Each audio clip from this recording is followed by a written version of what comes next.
Hello everyone, সুপ্রভাত। কেমন আছো তোমরা সবাই? আশা করছি সবাই খুব ভালো আছো। আমার আরও একটি নতুন ভিডিওতে তোমাদের সকলকে অনেক অনেক ভালোবাসার অনেক স্বাগত জানিয়ে আজকের ভিডিওটি শুরু করছি। যদিও তোমাদের সাথে ভিডিওটা ঠিকমতো শেয়ার করতে পারছি না, কটা দিন ধরে তো দেখতেই পাচ্ছ তোমরা, মানে অনেক গ্যাপ পড়ে যাচ্ছে ব্লগের মধ্যে। ভেবেছিলাম তো তোমাদের সাথে রোজই ব্লগ শেয়ার করব, তবে ওই যে আমার মায়ের শরীরটা ভীষণই খারাপ, মানে খুবই অসুস্থ, আর সেজন্য মাকে নিয়ে না ভীষণই টেনশানে আছি। আর মাকে নিয়ে ডক্টরের কাছেও যেতে হচ্ছে। তো গত রবিবারেও গিয়েছিলাম মায়েদের বাড়িতে, তো সেখানে গিয়ে মাকে ডক্টর দেখিয়ে এলাম। আসলে মায়ের না হার্টের কন্ডিশন খুব একটা ভালো না, হার্টের মধ্যে না আবারও মনে হচ্ছে জল জমেছে। ডাক্তার তো সেটাই সন্দেহ করছে, তবে উনি ওষুধ দিয়েছেন আর বললেন যে ইকোকার্ডিওগ্রাফিও করতে হবে। আর তাছাড়া তো সুগার আছে অনেক দিন ধরে, আর জানোই তো যাদের সুগার থাকে তাদের শরীরের কন্ডিশন এমনিও ভালো থাকে না, সুগারের থেকে তো শরীরের অনেক কিছু খারাপ হয়ে যায়। আর আমার মায়ের চোখটা তো পুরোই খারাপ হয়ে গেছে, একটা চোখে তো একদমই দেখতেই পায় না, আর একটা চোখে একদমই ঝাপসা দেখে, মানে কোনো রকমে চলাফেরাটা করে সেরকমভাবে কিন্তু দেখতে পারে না, এইভাবেই দিন কাটছে। আর আমার মা বাবাকে দেখার মতো তো কেউ নেই আমরা ছাড়া। আমার তো কোনো ভাইও নেই, এমনকি কোনো দাদাও নেই। হয়তো একটা যদি ভাই বা দাদা থাকতো তারা হয়তো মাকে দেখতে পারতো। আর বাড়িতে না সব সময় একজন থাকা খুবই দরকার। আর আমার বাবারও তো বেশ ভালো বয়স হয়েছে, তার উপরে এই বয়সে এখনও উনি কাজে যান। আর সব মিলে মাকে তো বেশিরভাগটা সময় একা একাই কাটাতে হয়। তো এইভাবেই কিন্তু দিনগুলো চলছে, আর পরিস্থিতি সেরকম একদমই ভালো না। আর সে কারণে তো আমি অনেক দিন ধরেই মানে টেনশানে আছি। আর একটা মেয়ের বিয়ের পরে দেখবে যতই হোক না কেন বাপের বাড়িতে কিন্তু সব সময় যাওয়াটা সম্ভব হয় না। আর এদিকে আমার মাম্মামও এখন একটু বড় হচ্ছে, ওরও পড়াশোনা আছে, স্কুলে যায়, স্কুলে ওকে দেওয়া নেওয়া করতে হয়, আর সংসারে কাজকর্ম রান্নাবান্না তো আছেই। তো সব মিলে কিন্তু সব সময় তো আর যাওয়া সম্ভব হয় না বলো। মা বাবা যদি কাছে থাকতো তাও একটু টুক করে গিয়ে দেখে আসতে পারতাম, কিন্তু সেটাও তো না, অনেকটাই দূরে থাকে আমাদের বাড়ি থেকে। আর অত দূরে যাব আসবো সেই সময়টাও না সেরকম পাই না। আর দূরে থাকে বলে টেনশানটা বেশি হয় যে কি করছে, আবার কি হলো, ওষুধপত্র ঠিক করে খাচ্ছে কি না। তো যাই হোক, তোমাদের সাথে অনেক বেশি কথা বলে ফেললাম। তো এইদিকে দেখো, সকালবেলা ঘুম থেকে উঠে না আগে মোটামুটি টুকটাক কাজকর্ম সেরে নিয়েছিলাম, বাসি কাজটা, তারপরে নাইটিটাও চেঞ্জ করেছিলাম। তারপর তো দেখতেই পেলে ঘরটাকে ডাস্টিং করে বাইরে উঠানটাও ডাস্টিং করে এলাম। আর আজকে না আমার যত গাছগুলো আছে না সমস্ত গাছগুলোতে বেশ ভালো করে মাটিটা খুঁড়ে দিয়েছি, যাতে ভালো করে না গ্রো করে গাছগুলো। ওই মাঝে মাঝে না একটু মাটিটা খুঁড়ে দিতে হয়। তো যাই হোক, তারপরে জলটালও দিয়েছিলাম, আর তারপরে তো ভাতটাও বসিয়ে নিয়ে ঘরটাও মুছে নিয়েছি।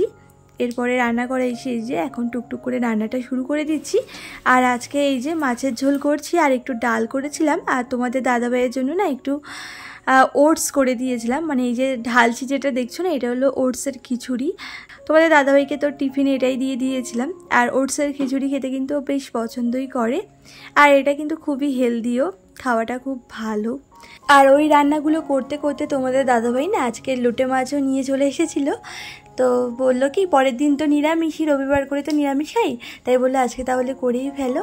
আর তাই লোটে মাছটাও কিন্তু পরে কেটে আবার ওটা বসিয়ে দিয়েছিলাম। তারপরে দেখো এখন আবার সোজা চলে এসেছি ঘরে। তো সকালবেলায় তোমরা তো খেয়াল করেছো হয়তো বিছানাটা তোলা হয়নি, কারণ মামাম আর তোমাদের দাদাভাই দুজনেই শুয়েছিল। তো তোমাদের দাদাভাই তো তারপরে উঠেই গেছিলো, তবে মামাম না অনেক দেরি করে উঠেছিল। আর আজকে কী বার সেটা তোমাদেরকে বলা হলো না। তো আজকে কিন্তু শনিবার, এটা তোমরা গত শনিবারের ভিডিওটাই দেখছো। তো কটা দিন ধরে না সেরকম একটা ভিডিও শ্যুট করছিলাম না, তো আর শ্যুট করলেও না সেটা এডিটিং যে করব সেই সময়টুকু পাচ্ছিলাম না, এতটা না আমার ব্যস্ততার মধ্যে কেটেছে দিনগুলো। তো যাই হোক, তো ওইদিকে সকাল থেকে সংসারে টুকিটাকি অনেক কাজকর্ম সেরেছি। সমস্ত কাজ তো আর ক্যামেরাবন্দি করা সম্ভব হয় না, তো ওইটুকুই করেছিলাম আর কি। আর মনটাও তো সেরকম একটা ভালো নেই, ওই জন্য না সেরকম একটা ভালোভাবে না ভিডিও শ্যুটও করিনি।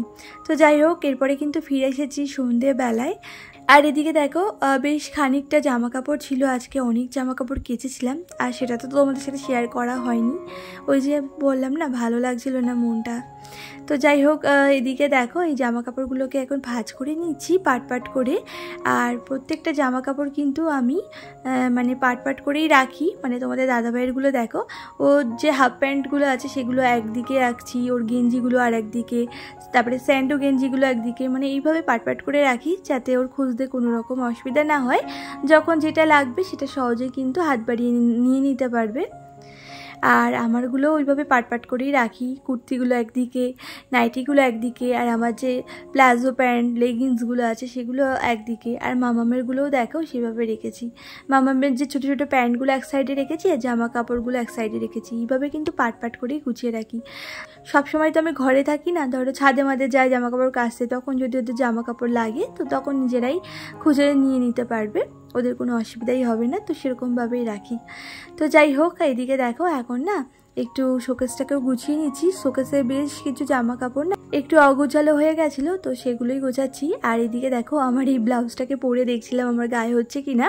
তো যেহেতু আমি অনেক বেশি হেলদি হয়ে গেছি তো আগের থেকে, আর সেজন্য একটা ব্লাউজও আমার গায়ে ঠিক মতো হচ্ছে না। ওই দুটো নতুন ব্লাউজ কিনেছিলাম, সে দুটোই কেবল পরতে পারছি। তো সব শাড়ির সাথে না ওই দুটোই অল্টারনেটিভ করে পরছি। আর এতগুলো যে ব্লাউজ আছে আমার, মানে শাড়ির সাথে তো আগে প্রচুর ব্লাউজ বানানো হয়েছিল, তো একটাও গায়ে ঢুকছে না। তখন তো খুবই রোগা ছিলাম আমি, সমস্তটাই তো পরেই রয়েছে। তো যাই হোক, ওইদিকে দেখো শোকেসের মোটামুটি জামা কাপড় ওই দিকটা গুছিয়ে নিয়েছি, আর এই দিকটাও এখন গুছিয়ে নিচ্ছি। আগের ভিডিওতে আমাকে বেশ কিছু দিদিভাইরা বেশ সুন্দর সুন্দর কমেন্ট করেছিলে, তো তোমাদের প্রত্যেকের নামগুলো তাহলে শেয়ার করে নেওয়া যাক। তো আমাকে পূজা লাইফস্টাইল থেকে দিদিভাই বলেছিলে কেমন আছো। তো আমি না খুব একটা ভালো নেই, ভিডিও শুরুতেই তোমাদেরকে বলেছি যে মায়ের জন্য না খুবই চিন্তায় আছি। আর আমাকে কমেন্ট করেছিলে ফিউশন অফ টুম্পা থেকে, সম্পাস লাইফস্টাইল থেকে, হামিম মম ব্লগস থেকে, মা ছেলের স্বপ্ন থেকে প্রণীতা দিদিভাই। তো তোমাদের সকলকে আমার তরফ থেকে অনেক অনেক ভালোবাসা। খুব ভালো থেকো তোমরা সবাই, আর এইভাবেই আমার পাশে থেকো। তো চলো আজকের ভিডিওটা এই পর্যন্তই, আবারও দেখা হবে অন্য কোনো ভিডিওতে।